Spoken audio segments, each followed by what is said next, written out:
Nakabalik na sina Don Pedro at Don Diego, tangay ang ibong Adarna.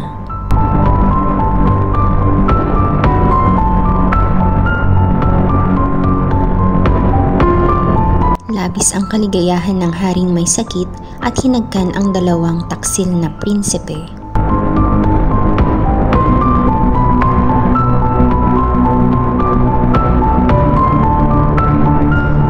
Ngunit agad namang napawi ang ngiti noong mapansing wala si Don Juan. Labis ang kalungkutan ng hari sa pagkawala ng bunsong anak at tinais na lang mamatay. Ang ibong Adarna ay pumangit at ayaw nitong kumanta dahil taksil ang nag-uwi sa kanya. Lalong lumubha ang karamdaman ng hari dahil muling naalala ang dahilan kung bakit siya nagkasakit.